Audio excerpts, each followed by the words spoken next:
Milk inside a bag of milk inside a bag of milk is a short experimental visual novel developed by Nikita Kryukov. You follow Milk-chan, a troubled girl on a simple but overwhelming task: buying a bag of milk. But this journey isn't about the milk.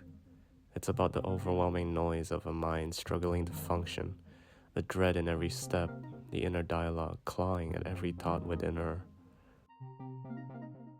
Now, let's meet Milk-chan. Not just a character, but a deeply symbolic representation of trauma, mental illness, and survival. Milk-chan lives in a world shaped by trauma, a world where the borders between thought and reality have eroded. She experiences vivid hallucinations. Her rooms, her surroundings, even her body, they distort. She hears voices, sees things that aren't even there. She believes she's being watched, despite living in complete isolation. Her thinking is fragmented. Conversations feel disjointed. You, the player, are not just a character. You play as her inner voice inside the game, guiding her throughout her journey. For her, every social interaction is an ordeal. Even buying a carton of milk becomes an impossible task. She imagines people staring, judging. Her mind spirals into paranoia and self-loathing. She copes by turning life into a visual novel, a story she can narrate to survive. And that's where you, as the player, come in. You become her inner voice within the visual novel, helping her make decisions.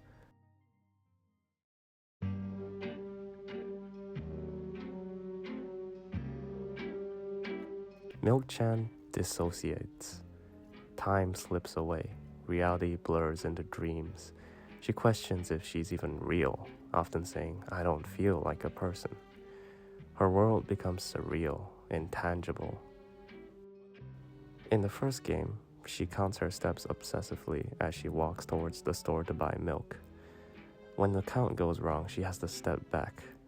It's like a fragile method of control, a response to the chaos and a desperate attempt to convince herself that she is still in control. Alongside this, Milk-chan displays signs of depression and suicidal ideation. Her internal dialogue is filled with relentless negativity. She constantly looks down on herself and repeats her mother's insults inside her own mind. Her sense of worthlessness is overwhelming. Even a simple task like buying milk feels exhausting.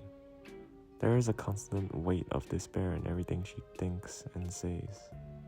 She also exhibits traits of CPTSD.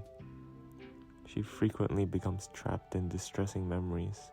She's constantly on edge, expecting danger even in ordinary situations, and at times she loses awareness of her surroundings and even herself.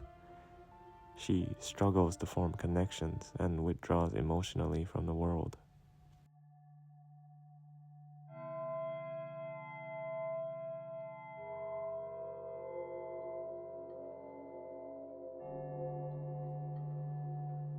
The first game uses a minimalistic pixel art style. The world is empty, flat, and cold. Colors are limited and details are stripped away. Faces and objects appear distorted and unnatural. The environment often feels vague or incomplete, almost non-existent. Heavy use of darkness and shadow makes the world feel claustrophobic and suffocating. This is supposedly to mirror how unfamiliar and terrifying the outside world feels to Milk-chan after long isolation. Reality itself feels stripped down to only fear and discomfort for her. The second game shifts into a hand-drawn, highly detailed style. Her bedroom, her home, and her surroundings feel more familiar, but also far more chaotic. The increased detail makes her world feel overwhelming rather than comforting. Even her safest environment is unstable. This reflects how her mind becomes flooded when dealing with reality directly. Both games tell the same story, but through completely different visual languages. One represents the feeling of going outside and the fear of it. The other represents what happens when she returns. The first game's minimalism creates an abstract and oppressive atmosphere. The monochrome palette of dark purples and blacks create discomfort. The simplified visuals make the world feel distant and unreal. Everything feels unfamiliar, just like how the outside world feels to Milk-chan. The second game, however, embraces surreal expressionism. The environments twist and contort, reality no longer following its consistent rules. This reflects how her perception is fully fractured. Color also plays a huge role in communicating this emotion. The red represents danger, violence, fear, and maybe even emotional distress. Purple, on the other hand, represents delusion, mystery, and dreamlike dissociation. Those are mostly present in the first game, when she's outside. However, in the second game, the wider color palette makes her world feel more textured, but also far more chaotic.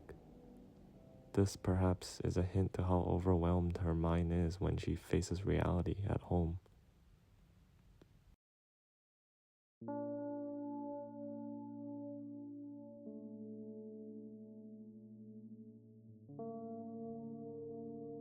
The sound design is just as important as the visuals. The soundtrack is built from eerie, droning ambient sounds rather than traditional melodies. Many tracks feel distorted, incomplete, and otherworldly.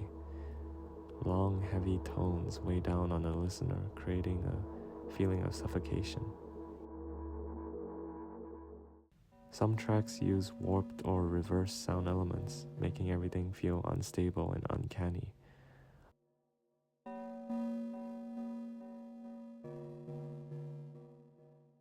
Others rely on near silence. Silence is used as a weapon, creating discomfort, tension, and emotional intimacy. The soundscape constantly shifts, mirroring her unstable mental state.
Not much is known about the mother's early life. At some point in her life, she met her husband and gave birth to Milk-chan. It is assumed that from what Milk-chan tells us that she grew up having fights with her family. On the girl's last day of school, after the father bought milk on the way home after picking her up, they would arrive at home and have dinner together. It is likely that not long before the events of the first game, the mother ordered the girl to buy milk. We do not get to see much of Milk-chan's mother in the first game.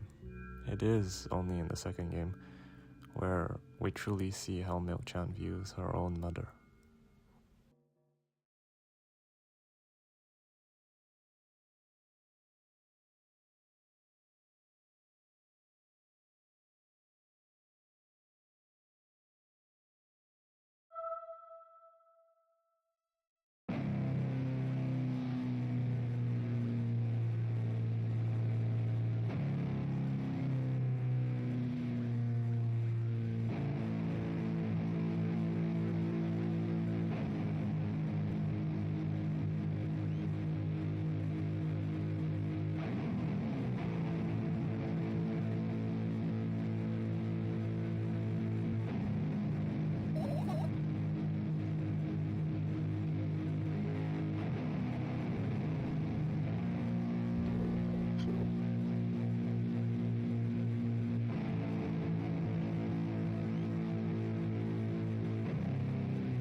Her mother is perceived by Milk-chan as evil and as a monster, where she was poisoning her own daughter with her poison claw. She then forces her daughter to say that she will never drink milk ever again. Even though it may be possible that her mother is actually just trying to help her take her medication and prevent her from drinking milk, which triggers Milk-chan's supposed allergy. Milk-chan, however, with her unstable mental state and possibly schizophrenic viewpoint of the world, is terrified and perceives her own mother as evil and the medication, most likely an EpiPen, as a poison claw. On the other hand, however, not much is known about Milk-chan's father or her relationship with him. The only time there is a complete mention of her father, it is direct and brutal, as shown in the first game.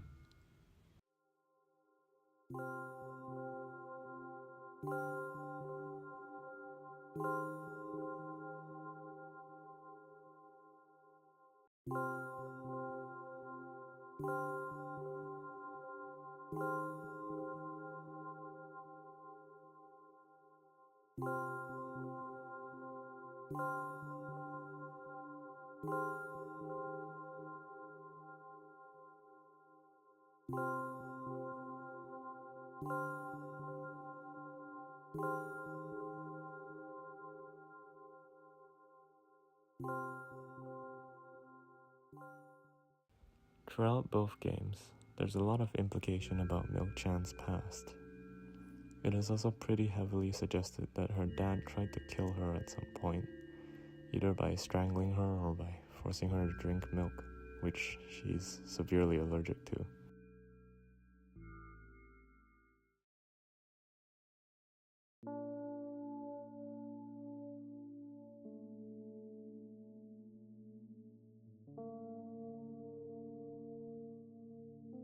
Milk isn't just milk to Milk-chan anymore at this point.